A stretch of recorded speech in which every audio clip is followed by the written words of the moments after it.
सिंधु दर्शन। सिंधु दर्शन गाने बजायो, बोली बजाई। This program is sponsored by Vasudev Khyalani Singapore, CNV Consultant, CNV Engineering Private Limited. We live in service. Sadhguru Travels Dubai. Think travel, think us. Homes for Life, Real Estate, Dubai. Build legacy. Vivekanand Education Society. This program is co-sponsored by Suman Ramesh Tulsiani Charitable Trust, Kisha and Vensimal Sajnani Dubai, Sher and Meena Motwani with Family Canada, PVS Angels of Dubai, JK टेणता पेंचेपाण में सिंधियत जी पहचान।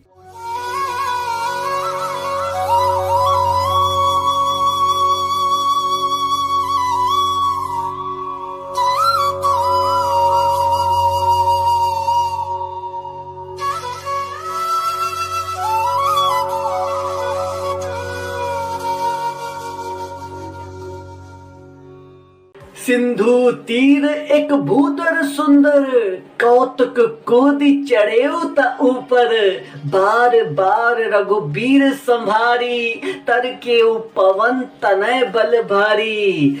चवण जो मतलब आहे कि समुद्र जे तीर ते हिक ॾाढो ही सुंदर पर्वत हो। हनुमान जी खेल खेल में ही ईअं ही कूदी करे उन्हें जे मथां चढ़ी विया ऐं वरी वरी घड़ी घड़ी बार बार श्री रघुवीर जो स्मरण करे करे, श्री प्रभु श्री राम जी के याद करे करे अत्यंत ही बलवान हनुमान जी उन्हें जे मथां ॾाढे ही वेग सां उछली विया, उछलन पिया। अॻियां चवण था चाहिनि तुलसीदास बाबा जी कि हनुमान जी हाणे सागर पार कूद कर वञण जी हिकिड़ी युक्ति खोजी आहे। सागर जे निकट हिक ॾाढी ही सुंदर जाम ही मथे ऊंची हिकिड़ी पर्वत माला ॾिठी।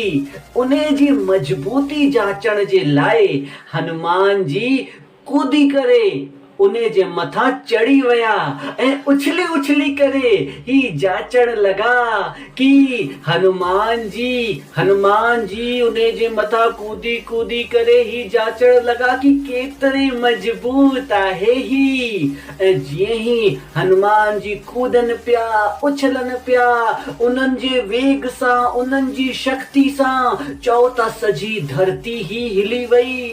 शेषनाग जिनखे परेशानी थियण लगी उन्हनि ॾाढी मुश्किल सां इन धरती के संभालियो ऐं प्रभु श्री राम जी सां हथ जोड़े निमाणे वेनती कई कि साईं प्रभु श्री राम हाणे तव्हां ही कुछ कयो।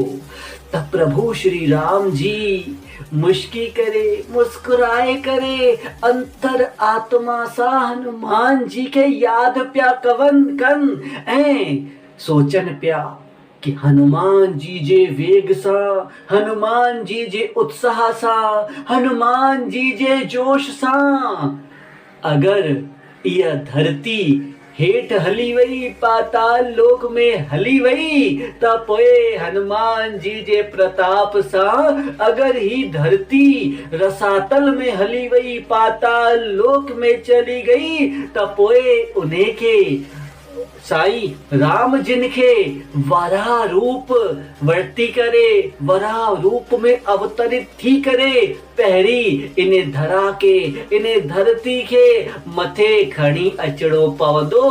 इन करे उन्हनि मन ही मन में अंतर आत्मा सां हनुमान जी के खिली करे मुश्की करे रिक्वेस्ट कई। उन्हनि के चयो कि भक्त हनुमान पंहिंजे जोश के थोरो नियंत्रण में आण करे, किथे तुंहिंजी लीला जो रूप ही ना मटी वञे। चओ श्री राम, चओ हनुमान, चओ श्री राम, चओ हनुमान।